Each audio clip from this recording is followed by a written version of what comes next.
Sree Kumar, you make it to the civil services, and you soon find out that in your organization, right from the superiors to the lowest position, everyone is corrupt and corrupt to the core. And if you do not give in to that game of corruption, it would be impossible to work in that ecosystem. Will you go out in the media and talk about it? Appropriately, Kerala is your first choice. Why is the zone 2, that is Bihar, Jharkhand, Odisha, and Uttar Pradesh, your last choice in your order of preference? As your hobby is cooking, Yes. so can you please reflect on what is the difference between paneer butter masala, paneer tufani, paneer afghani, and paneer angar? Sree Kumar. Yes. Sree Kumar, are you fully vaccinated? Yes. So the distance is safe. You can take off the mask for clarity of expression. Sree Kumar, how would you like to introduce yourself? What kind of a person are you? So my name is Sree Kumar. I hail from the district of Kozhikode in Kerala. I did my graduation in Bachelor of Commerce from Christ University in Bengaluru, post which I worked for 1.5 years with Ernst & Young in the role of an advanced tax analyst, serving my clients in UK. Post which I was also associating with my university in the role of an adjunct faculty, where I was working on a project for a public education outreach project. Since then, I've been preparing for UPSC civil service examination. I would define myself as a person who is very inquisitive, a person who is deeply interested in international affairs, and an avid watcher of Formula One races, and a person who loves cooking. So, when you worked as an advanced analyst, what kind of challenges you faced? So primarily the challenges in my job was to connect with different nationalities across the world. They come from diverse backgrounds, especially my clients were spread across Europe as well as in North America. So many of them were in different time zones. Many of them speak in different slangs. Many of them come from different belief systems. So connecting to them was one challenge. Secondly, the major one was the timings, which I had to push through. And as my clients were spread, I had to work almost more than 11 to 12 hours, which was quite straining. Okay. Sree Kumar, is that the reason why you have opted for political science and international relations? No, sir, I would not say that. I opted political science and international relations as my optionals because of my aptitude towards the subject. I believe that the syllabus had interested me. And from a very young age itself, while I was living in Qatar, I was deeply interested in knowing about the world affairs and reading about it from the newspapers. So this was a reason which drew me into taking optionals and also the guidance that is available for this subject. Sree Kumar, can you highlight the present areas where India is cooperating with West Asia? Sure, sir. So the most important area where India is cooperating with West Asia is in terms of energy security. West Asia is a primary source for us for all sorts of liquefied natural gas as well as crude oil exports from countries such as Saudi, Qatar, etc. The other area where we are cooperating is in terms of our diaspora that is present in West Asia. We have almost more than 8 million diaspora that is present in various West Asian countries. So these are the two major areas of cooperation. Other than that, we have also been recently cooperating with multiple Middle Eastern nations in terms of strategic investment, which has been recently seen from UAE, Saudi Arabia, etc. How are we hedging our foreign policy in that part of the world? Sure. So mainly the challenges emanate from the various fact about India's engagement with multiple partners. For example, India's engagement with Iran is posing an issue with larger West Asian community. So India has been hedging that particular relationship in terms of calculating our national interest and taking a policy of multi-alignment or issue-based alignment, where we are prioritizing what are the issues to cooperate and what are the issues where we can solve the conflicts or difference of opinion through negotiations and deliberations. Which relationship has more prospect, according to you? India-Iran or India-Israel? So I think it would not be a in my opinion, we cannot probably rank in relationship because each of them are different in their own perspective. Because if India-Iran relationship objectives are very different in terms of access to Central Asian regions or in terms of larger energy security. Israel comes into the picture where we require Israel's cooperation in terms of defense purchases, in terms of technology, agricultural practices. So both the relationships are different in its own terms. So I believe ranking one above the other would not be a good option for India perspectively. So I think India would need to consider both the countries equally. Sree Kumar, can you recall an incident from your life where your ethics were challenged? So if I have to recollect one incident where ethics was challenged, was when I was working and I was asked by my superiors to probably remove a date which I had done the work because they wanted to meet the deadline for particular work. And I was asked to put a post-dated particular date on the work that I had completed, which I believe was one of the reasons, which was one of the instances where my ethics was probably challenged. So the process in which I handled it was to talk with my senior manager, where I had told him that, sir, if I had to mention a predator check, that would mean that we had essentially met the deadline. But if we put the correct date, that would mean that we had breached the deadline. But I believe that it is good for us to come out in the open and tell that we had taken this extra time for so and so reasons. So I believe it is better to be open about it, and I convinced him to do the Exact. Okay. Suppose Sree Kumar, you make it to the civil services, and you soon find out that in your organization, right from the superiors to the lowest position, everyone is corrupt and corrupt to the core. And if you do not give in to that game of corruption, it would be impossible to work in that ecosystem. Will you go out in the media and talk about it? No, sir, I would not go out in the media because being a civil servant, I believe the primary responsibility is to reform the system by staying within the system. Us going out in the open and me opening out every detail in the open destroys the integrity of the government services, destroys the integrity of the bureaucracy. So I would use all the mechanisms available within the system to root out the corruption and pose my oppositions or arguments against this particular challenges that I had to face. You have to do that. What procedures will you adapt? So I believe government has different procedures like setting up of Vigilance Commission, Central Bureau of Investigation, as well as the recent Lokpal is also there, where a government or a public servant can definitely file a complaint against the erring officer who is rooted in corruption and can launch an investigation. So these are some of the legal mechanisms we have.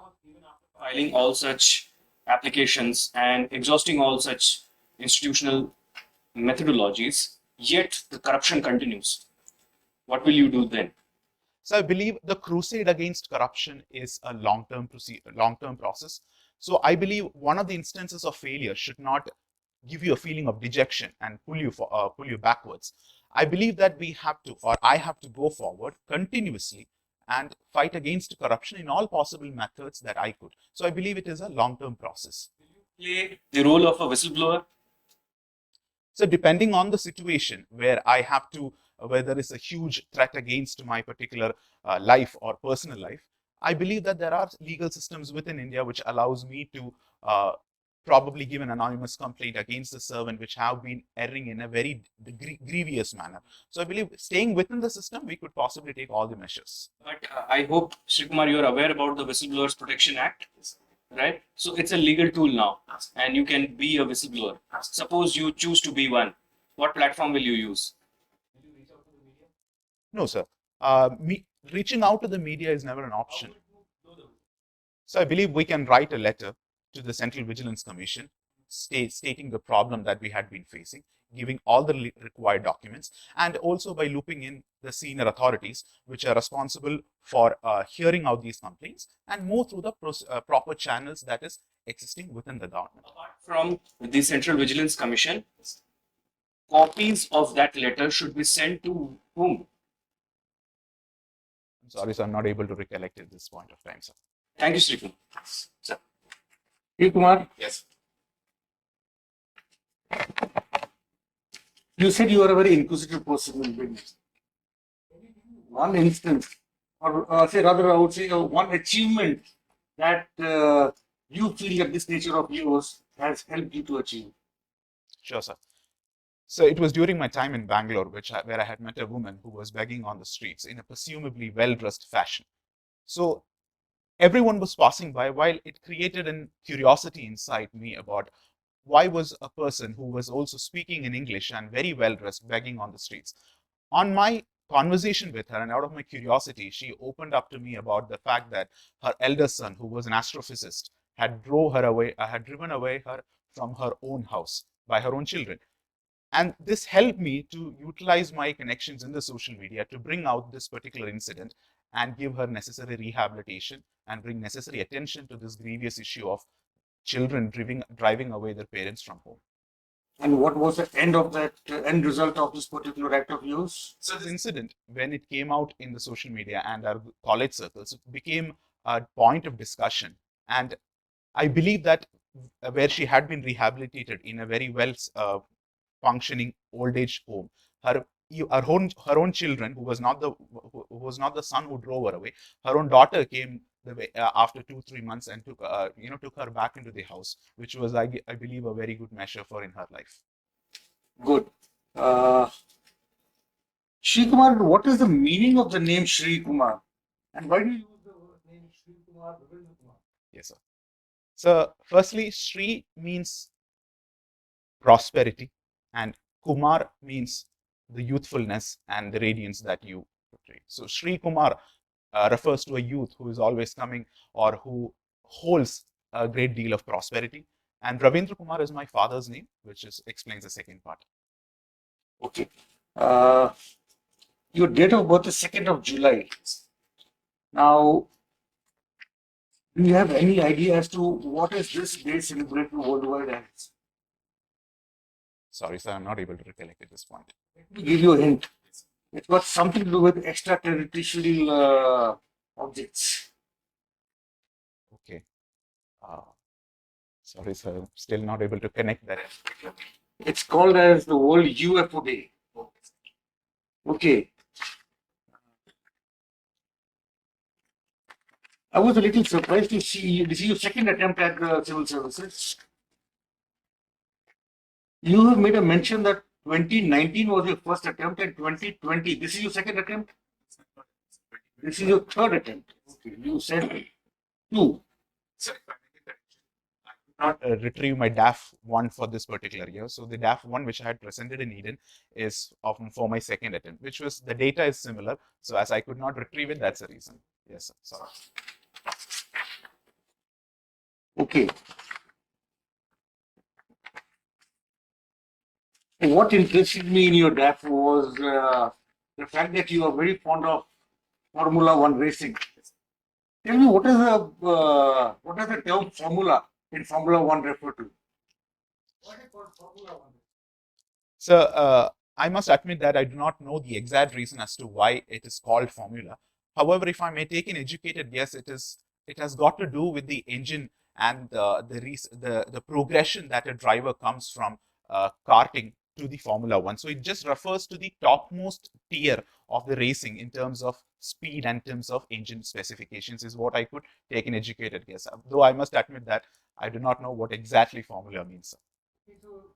What you're saying, the progressive, as you're talking about, does it mean you have something called as Formula 2 and Formula 3 also? Yes, absolutely. What are they? So Formula 3 is the junior most stage where a driver could join the Formula stages, though during the time of childhood, he or she would have gone through a karting stages, which is the preliminary version of racing, from which they progress towards various races to Formula 3.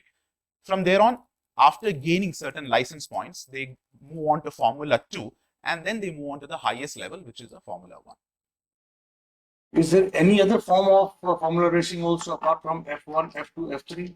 So there is also Formula E, which is the electric vehicle, the battery-powered version of Formula One racing. If you can just take me through what are the speed limits that you probably feel between FE and F1. So I'm not able to recollect the speed of Formula E at this point. However, Formula One, I would say that it is north of 320 kilometers per hour. 20, are you sure? I think so. It's north of 320 kilometers per hour. Can you name 5 top-notch F1 teams?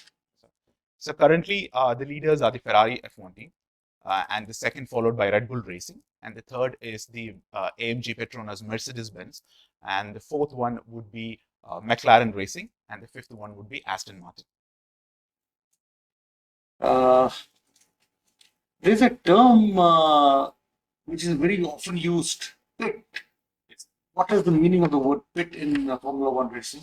So pit is a place where the technicians and the mechanics stay for a driver in between the races if he faces any technical difficulties or if there is a requirement to change the tire. The driver takes his car or takes his vehicle into the pit lane, which is the subsidiary lane where there is a space for him to stop, park the car, make the necessary mechanics arrangements, and then continue the race. So that it is created so that you do not disrupt the main race, while you can also take necessary maintenance towards the car. And why are the car tires changed so very often during the racing? Yes, sir. So primarily the speed at which that they travel creates a wear and tear effect on the tires very fast. And secondly, the tires which are used for Formula One are very softer compounds compared to the normal ones that you see on the road. So there is a greater wear and tear effect. So after 30 or 40 laps, there is a requirement to change the tires. What is there's a term called as blistering of tires. Yes. What does that mean? So blistering of tires is when it moves on a very hard surface, and when it moves at very higher speed, the compounds from the tire starts withering away and creates undulation surface on the tire, which I believe is the meaning of blistering. You said you're also fond of cooking. Yes. What food what is your favorite food? So from the district where I come from, Kozhikode, there is a very famous dish called Calicut Dum Biryani, which is one of my favorite dishes to cook. Secondly, in terms of my taste, I also love cooking paneer butter masala and the other South Indian dishes, normal South Indian dishes. You ever tried your hand at North Indian food? Yes, sir. As I mentioned just before, paneer butter masala is one of the dishes which I love cooking. And apart from that, North Indian dishes, probably I'm not able to recollect what I had cooked specifically, but this is one particular dish which I could recollect. Which is the closest food to dosa in the North Indian food? Dosa. Dosas may resemble in cookings. I would probably say it would probably rice flatbread is what I could probably guess at this point. I have not particularly seen anything very similar to dosa in the North Indian cuisine. Okay, one last question. Yes. Appropriately, Kerala is your first choice. Why is the zone 2, that is Bihar, Jharkhand, Odisha, and Uttar Pradesh, your last choice in your order of preference? So with all due respect to all these zones that has been provided us to by UPSC, the reason why I kept Bihar, Jharkhand and the zone 2 particularly at my last order is I believe personally my lack of inexperience of dealing with the cultures in that particular states, or probably I believe that my aptitude or my skills could be potentially used in the other or potentially suitable for the other zones. That is the probable reason why I have personally chosen it. Have anything to do with it? Yes, that is also one of the reasons, especially in states like Bihar, Jharkhand, or Chhattisgarh, for that matter of fact. I believe that there is a difficulty of language, especially that I'm from down south. My Hindi is also not that great, or probably my experience in other Indian languages is also very limited. So yes, definitely language is one of the factors. So I said last question, but I couldn't resist seeing your height and your build. Why is IPS so low in your order of preference? You have made an ideal IPS officer. Yes, sir. True. Sir, I place, again, with all due respect to all the services, the reason why I have placed IPS in my fifth order of preference is, firstly, my extreme avid interest in international relations makes me believe that I could utilize my aptitude for Indian Foreign Service in the first place. Secondly, though I am also built and also have the probable height, I'm also a bit too bulky, which does not probably gives me the physical capabilities that is required for an IPS officer. So considering every factor, I believe that my aptitude and my skill sets are more utilized, can be more utilized for a service like Indian Foreign Service. The IPS was your fifth job or fifth option. Are you sure it's your fifth option? It's a sixth time. Yes, I believe it is sixth. Thank you very much, Kumar. Sree Kumar. Let me continue from where sir left. You said that you are inquisitive. That is your quality, right? But it doesn't resemble with your choice of Bihar, Jharkhand, Odisha, Uttar Pradesh as fifth preference. If you are inquisitive, don't you think that you should explore such zones as well, such states as well? Definitely, sir. I agree with you. I should explore those areas. However, I believe that during the early ages of your career or a setting of your career, you need to gain certain ground level experience of working in other states and probably become a lot more mature in dealing with such geographical provinces where I may not have an experience. And once I have attained certain maturity in my career, I would love to explore these areas as well, sir. But that is what training is for. Yes, sir. You would be provided training. Yes. Even if you are less mature initially, with the training you can get matured enough. Sure, Work. Sure, sir. The reason only I have kept it, as I said in the last order of my preference, is one of the challenges or probably one of the greater degrees of difficulties that I may face in adjusting to that particular scenario. So in the initial stages, considering my personal choices of adjusting to these circumstances is the only reason why I have kept it towards the last. All like our comfort zones. Not you are from Kazipur. Yes. How it is pronounced exactly? So it is pronounced Korikot, where probably you have to take a ra sound by twisting your tongue and touching it up on the upper side of the chin. Oripur. Yes, sir. Similar. It was previously known as Calicut. Absolutely. Why? So the term Calicut was given by the foreigners who had come to Calicut or Kozhikode for that matter of fact, because of the fine woven cotton cloth that was very famous for trading called as calico. So that's the reason why the Chinese, the Portuguese and the English had given the term Calicut. However, the regional term or the indigenous term for the place called Kozhikode is Kozhikode itself, which comes from the word Koil Kota because of the fortification that was present in and around that area.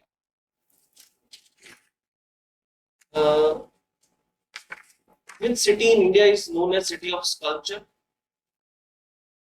So, sorry, sir, I'm not able to recall. It is Kozhikode. It was given a tag in 2012. The City of Sculpture. Okay. Why? Can So, you highlight some sculptures? Okay. So I've personally witnessed different sculptures of literary figures which are erected in different places of Calicut, especially like travelogues like S.K. Pottekad, P.C. Urub, as well as some other literary figures who are very famous, and the musicians like M.S. Baburaj. So Kozhikode was a center for all the amalgamation of famous literary, scientific, and artistic personalities, which is one of the reasons where all of their sculptures are present in different parts of Kozhikode. In India, obedience is valued more than inquisitiveness. Is it hampering our research and innovation? So to an extent, I would believe that an unnecessary, unnecessary emphasis towards obedience is hampering research and development. However, I believe that there should be a sense of balance between both obedience as well as inquisitiveness, because lack of obedience or lack of your willingness to conform to the rules and regulations can make us absolutely away from the system. So I believe there should be a balance between obedience by staying within the system and expressing your innovation in the best possible manner.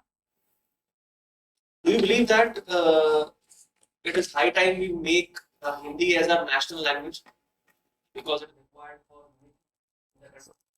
So Hindi as a national language would not be required at this point, because I believe that even in the vision of the constitution makers, Hindi is the language that is primarily as a lingua franca of majority of the population. However, in taking into consideration the various pluralities and the various diversities in India, we need to find a unity amongst the diversity by assimilating all the different cultures and by giving all the due respect to all the cultures. So I believe while Hindi can remain as an official language, we can also give due consideration to the others.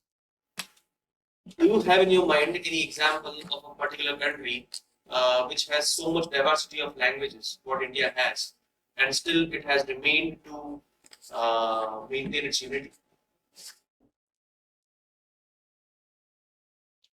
So if I may take a few seconds to recollect.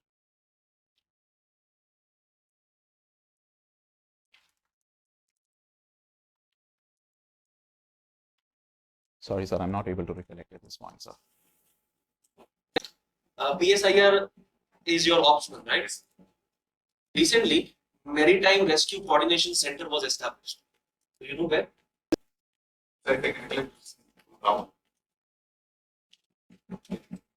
It is outside India. It is with the joint effort of India and Sri Lanka in Colombo. How foreign policy impacts the common man? Give me 3 examples. So foreign policy has its direct impact on the common citizens of India, both living within India and outside India. So if you take a foreign policy decision, especially that we have seen in the times of the recent Ukrainian crisis, India's foreign policy of opening up the channels of negotiations with both Ukraine and Russians helped us to repatriate our citizens in a very swift manner, considerably very swift manner from Ukraine to India. So this is one of the reasons where we can see foreign policy affecting Indian citizens. Secondly, while our policy of multi-alignment, issue-based alignment with multiple nations have helped us to remain and give us a lot of options in times of crisis, especially in the recent Ukrainian crisis. India's decision to go ahead and purchase Russian oil would help the Indian citizens to overcome the inflationary pressures that would rise in the economy and have a favorable set of lifestyle. So these 2 reasons actually shows us that foreign policy have a direct impact on the citizens' life, both in India and outside India. I asked you 3. Not an issue. How management is different from administration? So management would primarily focus upon coordinating and as well as taking care of the feelings and the emotions of your employees and ensuring that the workflow happens in a very smooth manner, which is the meaning of the word management. However, administration, I also believe there is also a formal aspect to it, where you are not only thinking about the procedure in which it is done, it should also about the larger objectives that it should satisfy. So administration is also more of a result-oriented process more than management, which I believe is a more procedure-oriented, whereas administration is also about the result or goal-oriented process. So in management, you do not care about results? Absolutely, so you care. However, when compared to administration, I believe that we are also focusing about how the results are going to affect the larger population of which who are the recipients or the beneficiaries of this results. So I believe more than management, administration is focusing on the results a bit more, is what I believe. Can we use principles of Taylor in administration? Sorry, sir, I'm not able to recollect the principles of Taylor at this point, sir. Okay. One last question from my side is, what is treaty shopping? So treaty shopping is where countries utilize the different loopholes in multiple tax treaties and the multiple bilateral treaties which have been signed for overcome the tax burdens. So companies per se, that is in multinational nature, utilize the various provisions in treaties to place their profits in different countries and utilize undue advantages of it. One more question. Yes. Sure. As your hobby is cooking, Yes. so can you please reflect on what is the difference between paneer butter masala, paneer tufani, paneer afghani, and paneer angar? So while I must honestly admit that I have not tasted paneer tufani or paneer. However, I can probably attempt a differentiation between paneer Afghani and paneer butter masala. Paneer Afghani is more of moderate in spices, where the paneer itself is cooked in Afghani spices like by the utilization of lime and curd and other reasons. Whereas paneer butter masala, you use the raw paneer as such without probably cooking it too much. So I believe that is one of the differences between paneer butter masala and paneer Afghani. So as your hobby is cooking, yes, you are aware about South Indian cuisine, the benefits of the food, irrelevant food to the health. So compared to many other states in India, Kerala's food is a bit more moderate on the spices in various regions of Kerala. Though it is not the same all around Kerala, I believe largely it is a bit more moderate on the spices, which I believe is a one good beneficially for health. Secondly, the traditional Kerala food or the traditional Kerala lunch, which is termed as sadhya, which has a huge focus on various type of vegetables and the various type of nutritional elements that is used, especially the rice that we use in Kerala, which is a chemba rice, which is very rich in bran as well as the fiber elements, which is good for digestion, as well as the dishes like avial, which involves almost around 7 to 8 varieties of vegetables, is rich in minerals and vitamins. So I believe these are some of the reasons why, or some of the elements of Kerala cuisine, which is beneficial for health. Fish. Sure, sir. The reason why I did not have mentioned fish is because the entire population of Kerala, especially in the inner regions of Kerala, do not have a preference towards fish. However, in the coastal regions, yes, fish is a preferred dish and it has a huge potential of omega-3 fatty acids, which is good for one's health. See, in the zone-wise preference, you prefer to this zone to Bihar, and you indicated that because of lack of culture and language issue, you opted as a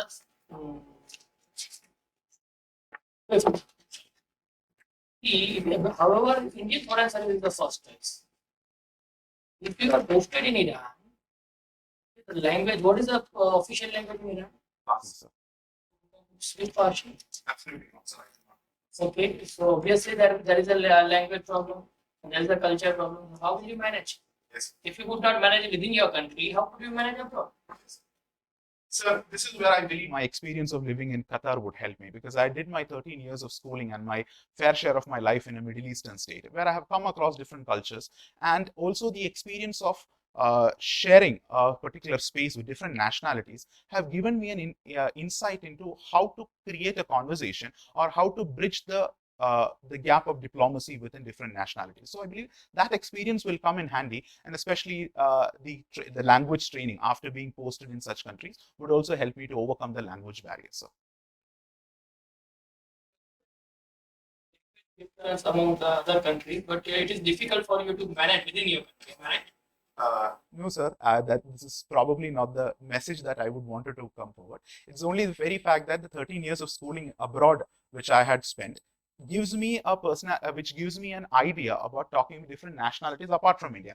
However, the reason which I had kept Zone 5 as my last preference is only because of the very reason that my inexperience of living in India would probably give me certain challenges which are more difficult in nature. So considering the personal comfort zone is the only reason which I had kept it in the zone.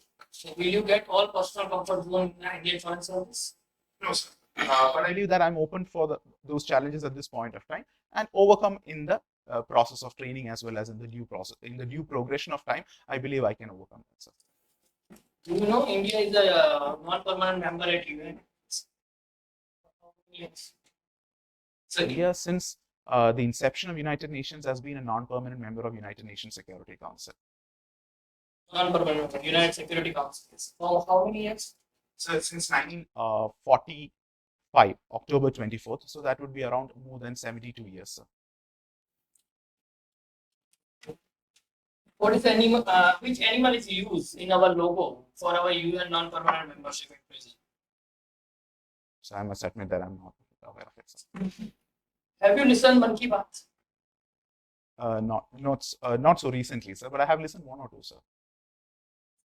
Tell me the success story about any health institution in Kerala which we could project about. Yes, sir.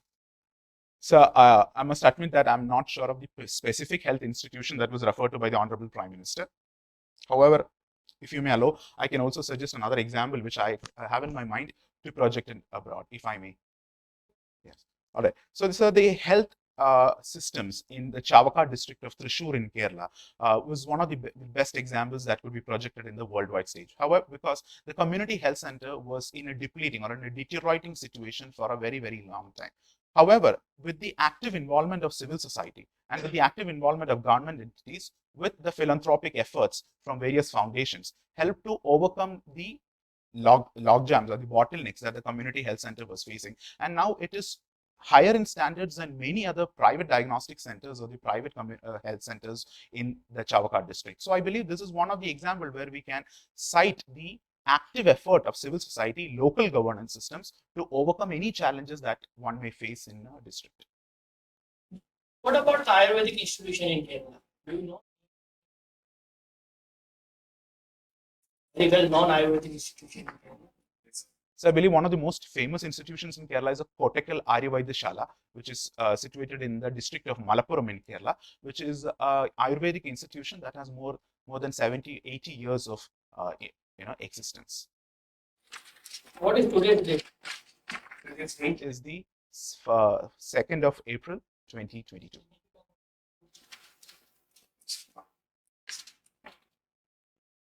So you have experience in Qatar. What is the India-Qatar bilateral trade? So I'm not aware of the exact figure of the bilateral trade. However, I believe it is more than $10 billion, sir. Yes, sir. What is the Indian diaspora in Qatar? So it's about 3 million population that is located in 3 million expatriate population from India that is there in Qatar. Main challenges in Qatar. So the main challenges that India faces in Qatar is with specific references to the migrant issues that our expatriate population faces over there, because many of our migrant population goes through situations of human rights abuses, non-payment of wages, and living under very cramped situation where they do not have basic access to sanitation or healthcare facilities, which is one of the reasons. Secondly, Qatar's position towards the outside world, especially with their relationship with the Israel and the other West Asian countries, is also posing a challenge to balance both these relationships. So these are some of the challenges that India faces in Qatar, sir. What is the ECR and non-ECR passport? Yes, sir. So ECR passport is where an immigration check is required for certain set of migrants before leaving the country, and they require a specific set of procedures to that they have to go through. However, a non-ECR passport is where the ministry itself have certified that they need not go through the extra customs procedure which is required for the ECR passengers. The last question: what is the track 1.5 diplomacy? So track 1.5 diplomacy involves not only government entities, we are also involving private entities like think tanks, NGOs, as well as famous experts. So it is more of a mixed approach where we are not only focusing upon a state focus, however, we are also utilizing other channels of diplomacy in terms of, we could say that semi-back channel diplomacy to achieve our objectives. Do you know the Operation Ganga? Yes. Which countries were involved in Operation Ganga? So Operation Ganga involves India, Poland, Belarus, and Slovakia is what I think. One more message. Sree Kumar, just a couple of questions before we wind this thing up. If suppose you are at the helm of Indian foreign policy, you will base the Indian foreign policy on which political philosophy? Choose one. So I believe it is difficult to base a foreign policy on one political philosophy. However, if I have to base it on one political philosophy, it would be the philosophy of humanism, where you are placing humanity at the center, and that is the only thing which that should come into all of our mind, and the philosophy that combines humanism with national interest. Okay. Last question. Sree Kumar, try to highlight something in which you once believed, but now you no longer believe in that thing. So I believe earlier in my life, I used to believe in a lot of superstitions. However, the realities in my life and the experiences I had gone through makes me understand that there is no point in believing in the uncontrollables. We have only believe about controlling the controllables, face the reality with a smile on your chin, and just carry on with your life. Thank you, Sree Kumar. It was lovely interacting with you. We will reconnect with you in some time for your feedback. Stay connected. Let me highlight the good things first. You introduced yourself very well. Some of your answers were brilliant. Particularly one which I liked was the answer which you gave in and around your previous job? And how did you handle things there? Your answer around Hindi was very good. Kodikpo. Am I pronouncing it correctly? Almost. So that was also very good.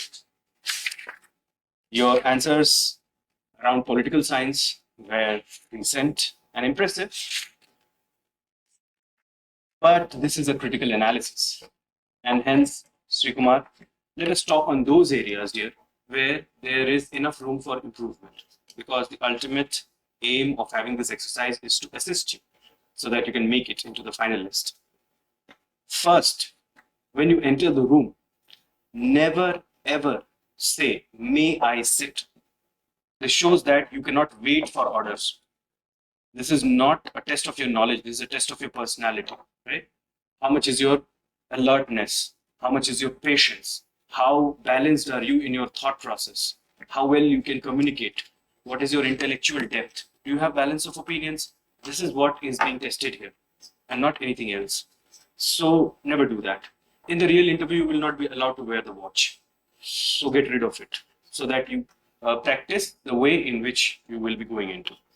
You are very well dressed. Do you intend to wear a jacket? Yes, sir. Okay. And what is the color? Color matching the pant? Yes. No, maybe. Blue. Okay. Is this more or less the combination that you'll be going forward with? It's a decent combination. Then the eye contact was good for most of the times, but at some times what happened was in few questions, you neglected the people who were sitting at the extremities. So never do that. When somebody asks you the question, look into that person's eye and wait for the question to finish. Wait for a few seconds because there could be a supplementary question. And then once the question is done, slightly lower your gaze. Do not put your head down. That shows lack of confidence. Slightly lower your gaze. This gives an impression as if you're processing the question, organizing your thoughts, articulating your arguments, and now you are ready to present your answer. Right? And when you start answering, look up and start answering by looking at the person who has asked you the question. Primarily look into the eyes of that person. 70 to 80% you should dedicate your time to that person. In between, you should steal some soft glances to others, right? And when you look at others, always move your head. Do not just tilt your eyes, right? It gives a kind of escapist kind of tendency. So never do that. Excessive hand movements. After a point in time, I was feeling as if I'm attending a seminar where there is a speaker who's trying to impress me with some idea or some innovation. You're moving your hands too much. This is a formal interaction there, right? Never move your hands beyond the armrest. And also, if you want to make some small hand gestures, that is fine. But the excessive gestures, sometimes you did this, sometimes you did this, and then you did this also, in order to indicate few things. So it doesn't make a very good, you can say, observation, right? So try to work on that area. You use some informal words. And I do not blame that because the generation is such that they always talk in informal language. So use words like, you know. In one of the question, it was obedience versus inquisitiveness. You say, what you say. And you remember that, right? When sir asked you about dosa, your facial expression was like, dosa. This is what you made an expression. This is not an informal conversation there. So try to avoid such kind of expressions, right? Then in some of the answers, in most of the answers you thanked whenever any information was supplied to you. In one of the answer when it was asked to you where we have the Maritime Coordination Center and all, the answer was Colombo. When sir said Colombo, you did not say thank you or thank you for enlightening me. Okay, always. You said okay. Never do that, right? Always take the opportunity to express your humility. That will open an altogether new dimension of your personality. Right, Sri Kumar? But the area where you messed up completely was this zone thing. And you might have realized that, right? When some conversation is dragged around a topic, it means you're not doing very well in that topic, especially in the personality test. A good answer should be, sir, I have just exercised my preferences because UPSC gave me that opportunity. But I'm ready to serve throughout the territory of India. In any capacity, I am allowed. That closes the argument. You used words like potential, aptitude. You were going against natural justice. How can a person be a judge in his own case? Do you get that? And your line of defense was, I have done my schooling for 13 years. That's a very short period of time. You were not even an adult. You get that? And then you said initial years of experience should be utilized in a place where I have more awareness about the place. Then comfort zone. You said my comfort zone, and then you have given IPS as sixth, right? And there you said, sir, I am little bulky. Well, it also shows that you do not intend to reduce your weight, right? So you are taking the things as they are. You're not making any effort to change. You understand that? A major expectation from a potential civil servant is he will come into the system and will cause a change, positive change in the society. But Sree Kumar is not willing to change himself. That's what the impression we derived. You get that, Sree Kumar? I hope you're taking these criticisms very positively, dear, because the ultimate aim is to see that whether you can be trained or not. Do you get that? If you work on these areas, definitely I feel you are a bright prospect. Your knowledge bank is very good. You have excellent communication. One of the finest that I have come across this season. So I feel that you're making it if you work on these areas, right? That's my feedback, Sree Kumar. Sir, you would like to add something? You can hold your questions by the fag end, I'll answer. Let me just take 2 minutes. Yes. You made a very confident entry, but asking for permission to sit down was a big blunder. Hand position, I felt was too mechanical. You keep sitting like this. In the beginning, you were sitting just like this for a very long time. And suddenly after that, you got into your own elements. And thereafter, you went beyond your elements also. Right? So I can divide your whole talk in 3 different setups. So third part of it, you sat like this. That is not a good position to sit in, because here what happens is even a slight movement, when you get a little stressed, a little movement will show. Better to keep your arms locked or keep them in this manner. When you keep them in this manner, make sure that your nails are properly cut, right? Because that attracts attention unnecessarily. And a couple of places you answered, when asked a question, you started with sure, sir. Can I ask you a question? You said sure, sir. Not required there. Your tie is not, you have the lower flap which is more visible actually than the main tie because of the position that you put it in. I think you have tucked it inside your shirt, which is the right thing to do, but make sure it's not visible from the front. Right? Stand in front of a mirror and make sure that it's not visible. Again, when asked about Kozhikode, yeah, he said that you said exactly. You were very happy about it and said exactly. Don't get over exuberant.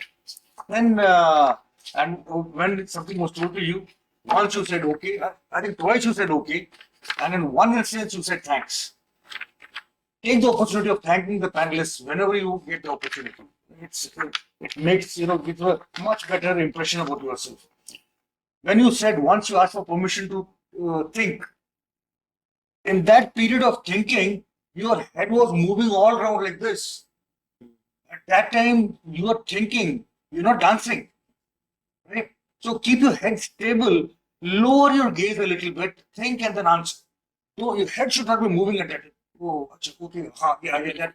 So, you're getting ideas in your head and you're exhibiting them to us. And then suddenly after that, you said, I can't think. So you see the dichotomy. Then excellent communication skills. Eye contact was quite good most period of the time, apart from what was answered or what was just informed to you. Date of birth, you need to know, right? When I said, it's the World UFO Day.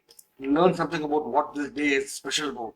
Learn something about that particular subject also. Name, very well answered. He asked about today. Because on the day of the interview also, you may be asked, what is so special about today? Be aware about that day also. Then knowledge about F1 was good. Knowledge about cooking was okay. Comfort zone was a blunder when you said IFS.